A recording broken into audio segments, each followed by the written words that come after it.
And we're following several breaking stories today, including a man hit and killed on one of the busiest streets in Chicago, and the driver didn't stop. Yeah, but first, Erica, I'm following a big breaking story from the newsroom. This lawsuit, the first filed late this afternoon involving Father John Smyth. It's a story I first exposed months ago with the CBS 2 investigative team. Our latest story just last Friday. Now this again, an 18-page claim filed in Cook County Circuit Court going after the Archdiocese of Chicago, brought by a big-name plaintiff attorney who's dogged the Archdiocese for decades.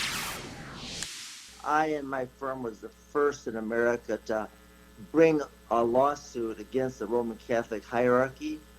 Via FaceTime from his St. Paul, Minnesota offices, renowned attorney Jeff Anderson.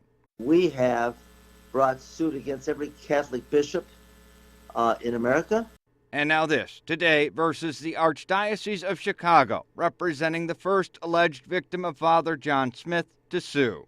And the children that come here really blossom, and we work with them because they know that we're not going to give up on them. Maryville Academy and the serial predation by Father Smyth is something that has been on my radar for some time.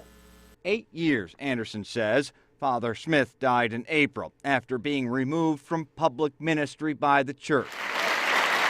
At his funeral, a standing ovation. A statue in his honor at Maryville Academy mysteriously disappeared, and we'd learn was taken by his foundation without authorization. Now there are more than a dozen accusers. The thing that is so striking about the patterns and practices employed by Smyth is that these kids were already so vulnerable. All that we know were wards of the state.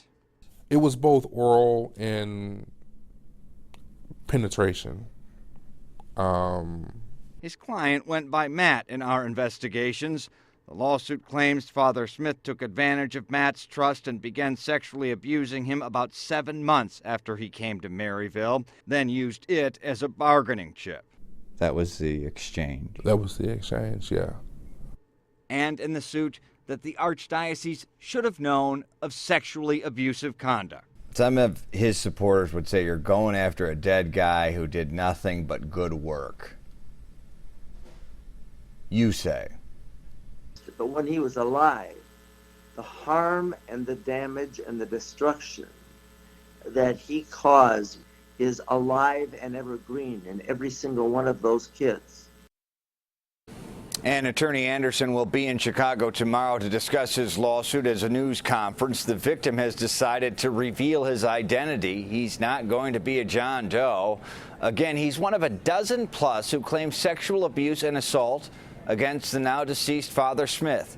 We reached out to the Archdiocese, but they are now just getting word of the lawsuit. Erica, back to you in the